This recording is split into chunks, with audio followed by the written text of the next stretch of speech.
Continuous problems సులువుగా చేయడం కోసం మీరు కొన్ని ఫార్ములాస్ గుర్తుపెట్టుకోవాలి, కొన్ని ప్యాటర్న్స్ గుర్తుపెట్టుకోవాలి. ఏంటంటే అవి సపోజు మన దగ్గర f(x), g(x) అనే రెండు ఫంక్షన్లు ఉన్నాయనుకోండి.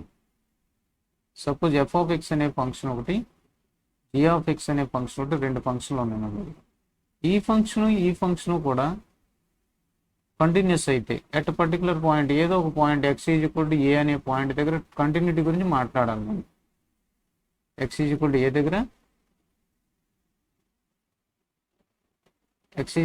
దగ్గర కంటిన్యూటీ గురించి మాట్లాడాలి. సపోజ్ ఈ ఫంక్షన్ ఆ పర్టికులర్ ఏ దగ్గర కంటిన్యూస్ అయింది అనుకోండి, ఈ ఫంక్షన్ కూడా కంటిన్యూస్ అయింది అనుకోండి, ఈ ఫంక్షన్ f(x) + g(x) అనే ఫంక్షన్ కూడా కంటిన్యూస్ అవుతుంది. అర్థమైనా? ఈ రిజల్టింగ్ ఫంక్షన్ ఏదైతే ఉందో f(x) + g(x), ఆ పర్టికులర్ పాయింట్ దగ్గర f(x) కంటిన్యూస్ అయ్యి g(x) కంటిన్యూస్ అయితే f(x + g(x) కూడా కంటిన్యూస్ ఫంక్షన్ ఎట్ x=a అని చెప్పవచ్చు. Continuous at x=a. x=a అనే పాయింట్ దగ్గర అది కంటిన్యూస్ ఫంక్షన్ అని చెప్పవచ్చు.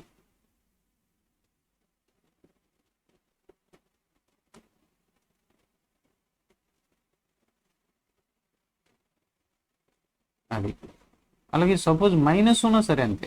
ఒకవేళ మైనస్ ఉన్నా సరే ఈ రిజల్టింగ్ ఫంక్షన్ కంటిన్యూస్ అవుతుంది. అలాగే f(x) × g(x) అని ఉన్నా సరే ఇది కంటిన్యూస్ అయ్యి ఇది కూడా కంటిన్యూస్ అయితే ఆ రిజల్టింగ్ ఫంక్షన్ ఏదైతే వచ్చిందో అది h(x) అనుకోండి. సపోజ్ h(x) f(x) × g(x) అని అనుకోండి. ఇది కూడా ఈ ఫంక్షన్ కూడా ఏమైపోద్ది? కంటిన్యూస్ ఫంక్షన్ అయిపోతుంది. అంటే కంటిన్యూస్ ఫంక్షన్ చూస్తే ఆ రెండింటి యొక్క సమ్ కూడా continuous at that particular point. అలాగే f(x) × g(x). More over f(x/g(x) కూడా కంటిన్యూస్ అవుతుంది. f(x g(x) కూడా at that particular point continuous అవుతుంది. If g(x) not equal to 0 అవ్వాలి. g(x) 0 అయితే అన్డిఫైన్డ్ అయిపోతుంది కదా. అందుకని ఈ ఫంక్షన్ కంటిన్యూస్ అయ్యి ఈ ఫంక్షన్ కంటిన్యూస్ అయితే వాటి క్వశ్చంట్ ఫంక్షన్ కూడా కంటిన్యూస్ అయిపోవాలి. చాలా ఇంపార్టెంట్ ఫార్ములాస్ ఇవి. అంటే మనం వర్క్ని రెడ్యూస్ చేయడం కోసం ఈ ఫార్ములాస్ నేర్చుకోవాలి. ఓకే, నెక్స్ట్ ఇంకొక థింగ్ ఏంటంటే ఇందులోనే f(x) అనే ఫంక్షను g(x) అనే ఫంక్షన్ మనం కన్సిడర్ చేసినప్పుడు ఇది ప్లస్ ఆర్ మైనస్తో కనెక్ట్ అయి ఉంటాయి. ఇది కంటిన్యూస్ ఫంక్షన్ అయ్యి ఇది డిస్కంటిన్యూస్ ఫంక్షన్ అయితే కనుక, ఒక ఫంక్షన్ కంటిన్యూస్ ఫంక్షన్ అయ్యి ఈ ఫంక్షన్ డిస్కంటిన్యూస్ ఫంక్షన్ అయితే కనుక ఈ రిజల్టింగ్ ఫంక్షన్ ఏదైతే ఉందో అది డిస్కంటిన్యూస్ అవుతుంది ఖచ్చితంగా ఎట్ x=a. ఎట్ x=a దగ్గర ఈ ఫంక్షన్ కంటిన్యూస్ అయ్యి ఈ ఫంక్షన్ కూడా కంటిన్యూస్ అయితే f(x) కంటిన్యూస్ అయ్యి g(x) కూడా కంటిన్యూస్ అయితే f(x ± g(x) అనేది ఈ రిజల్టింగ్ ఫంక్షన్ డిస్కంటిన్యూస్ ఫంక్షన్ అవుతుంది ఎట్ x=a. ఓకే, అది గుర్తుపెట్టుకోండి. ప్లస్ కానీ మనం ఏం చెప్పలేము అంటే f(x) × g(x) అని ఉందనుకోండి, ఇది కంటిన్యూస్ అయింది, ఇది డిస్కంటిన్యూస్ అయింది.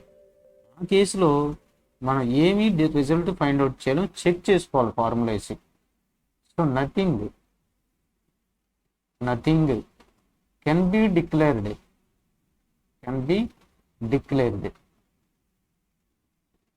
Nothing can be declared by observation ద్వారా ఏమీ డిసైడ్ చేయలేం. మనం ఏం డిసైడ్ చేయగలమంటే f(x) g(x) ప్లస్ మైనస్ ఉంటే డిస్కంటిన్యూస్ అని చెప్పొచ్చు, కానీ ఇంటూతో ఉన్నప్పుడు డైరెక్ట్గా చెప్పలేం. కానీ ఇక్కడ ఒక లాజిక్ ఉంది, ఆ లాజిక్ మీకు ముందుకెళ్ళి చెప్తాను. సో f(x/g(x) కూడా మనం చెప్పలేం. ఏం చేయాలి మరి? చెప్పలేకపోతే కంటిన్యూటీ ఫార్ములా వేసి చెక్ చేసుకోవాలి. అంటే f(a) వాల్యూ ఫైండ్ అవుట్ చేయాలి, లిమిట్ వాల్యూ ఫైండ్ అవుట్ చేయాలి. రెండు ఈక్వల్ అయితే అది కంటిన్యూస్ డిస్కంటిన్యూస్గా చెప్పగలుగుతామన్నమాట. అర్థమైంది కదా? ఈ పాయింట్స్ గుర్తుపెట్టుకోండి మీరు ప్రాబ్లమ్ సాల్వ్ చేయడం కోసం. f(x) × g(x) మటుకు చెప్పలేము, డిక్లేర్ చేయలేం. f(x + g(x) ఇది కంటిన్యూస్ అయ్యి ఒక డిస్కంటిన్యూస్ అయితే డిస్కంటిన్యూస్ తేల్చవచ్చు. డిస్కంటిన్యూస్ అయితే డైరెక్ట్గా డిస్కంటిన్యూస్ అయిపోద్ది. ఎందుకనంటే నేను ఎలా చెప్పగలుగుతానంటే ఇది f(x) అనేది కంటిన్యూస్ అనుకోండి, ఇక్కడ ప్లస్ ఆర్ మైనస్ ఒక ప్లస్ తీసుకోండి, కొద్దిసేపు ప్లస్ తీసుకోండి. f(x) అనేది g(x) అనేది నేను ఎలా తీసుకున్నాను, f(x) g(x) రెండు ఫంక్షన్ ఉంది. మనకి ఏముంటాయి ఇక జనరల్గా F of X continuous function అవ్వాలంటే ఒక్కదాని గురించే మాట్లాడండి. ఇది కంటిన్యూస్ ఫంక్షన్ అన్నాడు అనుకోండి. సపోజ్ ఇది కంటిన్యూస్ ఫంక్షన్ అనాలంటే ఒక ఫంక్షనల్ వాల్యూ ఉంటుంది, ఒక ఎల్హెచ్ఎల్ వాల్యూ ఉంటుంది, ఒక ఆర్హెచ్ఎల్ వాల్యూ. ఇది ఫంక్షనల్ వాల్యూ, ఇది ఎల్హెచ్ఎల్, ఇది ఆర్హెచ్ఎల్. ఎల్హెచ్ఎల్ వాల్యూనేమో కే వచ్చింది అనుకో, ఫంక్షనల్ వాల్యూ కే వచ్చింది అనుకో, ఆర్హెచ్ఎల్ వాల్యూ కే వచ్చింది అనుకో. ఇది ఎల్హెచ్ఎల్, ఇది ఫంక్షనల్ వాల్యూ, ఇదేమో ఆర్హెచ్ఎల్. ఈ మూడు ఈక్వల్ అయితేనే కదా ఇది కంటిన్యూస్ అంటాం. కాబట్టి మూడు ఈక్వల్ అవ్వాలి. ఈ జీ ఆఫ్ ఎక్స్ కూడా కంటిన్యూస్ అయ్యింది అనుకో, దానికి కూడా సమ్ K1 K2 అదే K1 అనే వాల్యూస్ రావాలి కదా, మూడు ఈక్వల్ అవ్వాలి కదా కంటిన్యూస్ అయితే. ఇది కంటిన్యూస్ అయితే ఈ మూడింటికి ఎలా వచ్చిందో ఈ మూడు అవే వాల్యూస్ రావాలి. అప్పుడు రిజల్ట్ ఏముంది, ప్లస్ ఉందిగా మధ్యలో. ప్లస్ ఉన్నప్పుడు ఎఫ్ ప్లస్ జీ అనే ఫంక్షన్ గురించి మాట్లాడితే దీని యొక్క ఎల్హెచ్ఎల్ ఆర్హెచ్ఎల్ ఫంక్షన్ వాల్యూ చూస్తే ఎల్హెచ్ఎల్ ఏమో కే ప్లస్ K1 అవుతుంది, ఫంక్షనల్ వాల్యూ కూడా కే ప్లస్ K1 అవుతుంది, ఆర్హెచ్ఎల్ కూడా కే ప్లస్ K1 అవుతుంది. సో ఎల్హెచ్ఎల్ వచ్చింది, ఆర్హెచ్ఎల్ వచ్చింది, ఫంక్షనల్ వాల్యూ మూడు ఈక్వల్గానే ఉన్నాయిగా. కాబట్టి ఇది కంటిన్యూస్ ఫంక్షన్ అని చెప్పేసేయచ్చు, చూసి చెప్పేసేయచ్చు. అలాగే సపోజ్ ఒక ఎగ్జాంపుల్ చూద్దాం. F of x is equal to మనకు ఒక ఫంక్షన్ ఇచ్చాడు, కంటిన్యూటీ గురించి మాట్లాడమన్నాడు. Discuss the continuity of x cube plus cos x అన్నాడు. At x is equal to π/2 అన్నాడు. ఏం మాట్లాడాలి, π/2 అనే పాయింట్ దగ్గర ఇది కంటిన్యూస్ అయినా? Yes, it is continuous. ఎందుకని ఇది పాలినామియల్ ఫంక్షన్ కాబట్టి ఎక్కడైనా కంటిన్యూస్ అవుతుంది. ఈ కాస్ ఎక్స్ అనేది కంటిన్యూస్ అయినా? కాస్ ఎక్స్ 0 కదా value, right side left side నైబర్హుడ్లో తీసుకున్నప్పుడు ఇది continuous. Cos x everywhere continuous కదా, కాబట్టి ఇది కంటిన్యూస్. సో ఇది కంటిన్యూస్ అయితే నువ్వు రిజల్ట్ ఏం చెప్పొచ్చు, డైరెక్ట్గా కంటిన్యూస్ ఫంక్షన్ అని చెప్పచ్చు. ఈ ఫంక్షన్ ఏదైతే ఉందో clearly F of x is continuous, F of x is continuous అని ఆర్ అని చెప్పేయచ్చు. కంటిన్యూస్ ఆన్ ఆర్ మీద కంటిన్యూస్ అని చెప్పేసేయచ్చు. ఇంకా వేరే ఆలోచన ఏం అవసరం లేదు.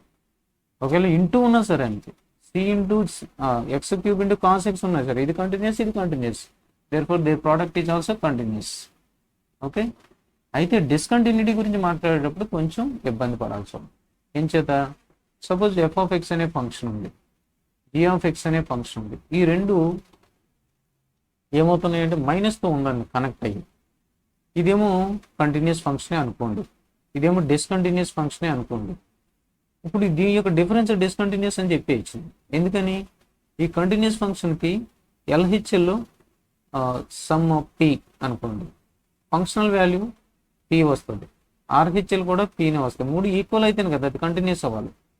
ఇవి డిస్కంటిన్యూస్ అనుకోండి, ఎల్హెచ్ఎల్ సమ్ స్మాల్ ఆర్ వచ్చింది, ఫంక్షనల్ వాల్యూ ఏదో ఒక డిఫరెన్స్ ఉంటుంది కదా, ఎల్హెచ్ఎల్ ఫంక్షనల్ వాల్యూ ఆర్హెచ్ఎల్ ఏదో ఒకటి ఉంటుంది కదా డిఫరెన్స్. కాబట్టి ఇది సమ్ ఎస్ అని వచ్చింది, ఇదేమో మళ్ళీ ఆర్ వచ్చింది.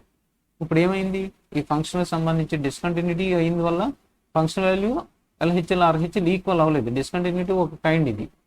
ఇప్పుడు మనకి రిజల్ట్ చూస్తే f of x g of x అనే ఫంక్షన్ కలిపి హెచ్ ఆఫ్ ఎక్స్ అనుకుందాం. ఈ హెచ్ ఆఫ్ ఎక్స్ అనేది ఏంటి, nothing but f of x minus g of x అన్నమాట. ఈ రెండింటి యొక్క డిఫరెన్స్ హెచ్ ఆఫ్ ఎక్స్. ఓకేనా, so f of x minus g of x అనేది హెచ్ ఆఫ్ ఎక్స్ ఫంక్షన్గా మనం కన్సిడర్ చేస్తే ఈ ఫంక్షన్ సంబంధించి మైనస్తో ఉంటాయి. ఎల్హెచ్ఎల్ ఏమవుద్ది, పి మైనస్ ఆర్ అవుతుంది, ఫంక్షన్ వాల్యూ ఏమవుద్ది పి మైనస్ ఎస్ అవుతుంది, అంతే కదా, మైనస్ కదా. అలాగే ఆర్హెచ్ఎల్ ఏమవుద్ది పి మైనస్ ఆర్. ఇదెంత వచ్చింది. ఈ పి మైనస్ ఎస్ అనేది తప్ప ఈ రెండు ఈక్వల్, కానీ ఇది చాలు కదా. ఈ ఫంక్షన్ వాల్యూకి ఈక్వల్ కాకపోతే ఇది ఏమవుద్ది, డిస్కంటిన్యూస్ ఫంక్షన్ అయిపోద్ది. అలాగే మనం చూసేది చెప్పేసేయచ్చు డైరెక్ట్గా. మనకి టైం రెడ్యూస్ అవుతుంది ఇలాంటి కాన్సెప్ట్ తెలియడం వల్ల. Suppose discuss the continuity of tan x minus log x at x is equal